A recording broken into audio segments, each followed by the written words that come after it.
Hey all my movie maniacs, it's time here. We're rolling right along with our reviews, and today we've got Assassin's Creed, based off of the video game with the same name, brought to us by the director the same director who gave us the Snowtown Murders. Talk about a change from horror to video game film. But here we get the story of Cal Lynch, who is, he's kind of involuntarily volunteered to explore his ancestors' past through an amazing device that allows him to actually go back and take the role of Aguilar, who is one of his late ancestors, and who was part of an assassin society back in the day, who were trying to protect an artifact and trying to keep it away from the evil bad guys. And we watch how he gains these assassin skills every time he goes back and explores this history, as well as learns the actual intentions of him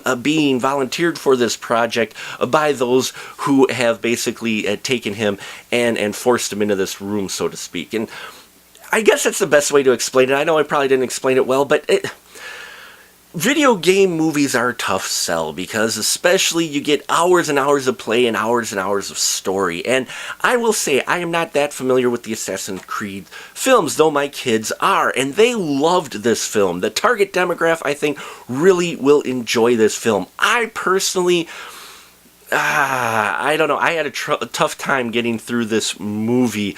Now, Michael Fassbender did fine in the role he was in, as well as Marion Cotillard, though it could have been cast just about anyone. Jeremy Irons is in here, as well as Brendan Gleeson, so it was great to see them on screen, and they make the most of their roles. And I will say, the action sequences in this film are amazing. They're a lot of fun, the way they're shot, everything, very exhilarating, and I loved those parts. That's what you want from a video game movie. But it was the way it was directed and edited that I had a trouble with, as well as the core story in here. I would have liked to have them spend as much time as possible in the past, rather than jumping back and forth in the future and the past. And I know they do that in the video game, but I don't think quite as much as they do in the movie. I mean, it just took me out of the film. And it's great, funny, because I saw potentials here and there for them to really pull me into this film. And just when they would start to get me involved, I'm going, all right, let's see where they're going to go with it. It was a mess, really. And some things translate well from video game to big screen, and some things don't. And as I said, action sequences and that really did well. But the story about the DNA of free will, I don't know. It was just a hard sell for me, And then they established a scene in the beginning of what this device is that lets you go back in time, which was different, I believe, than in the video game. This one was much more elaborate. And so the first time they do that, I understand jumping back and forth from, the past and then jumping in the present to see what he is seeing and how it kind of looks like to the outsider.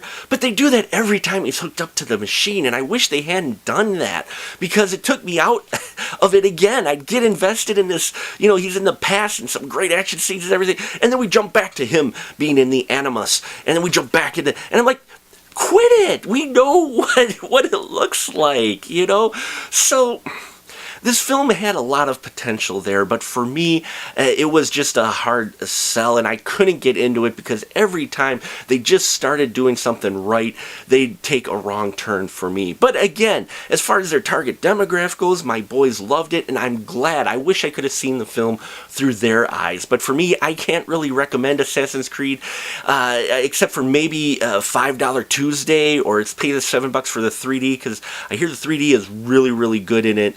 But if you're not a fan of the game, or if you're looking for, something that with a little bit more of a solid story for your video game movie, Assassin's Creed really isn't it, and I would say wait for rental.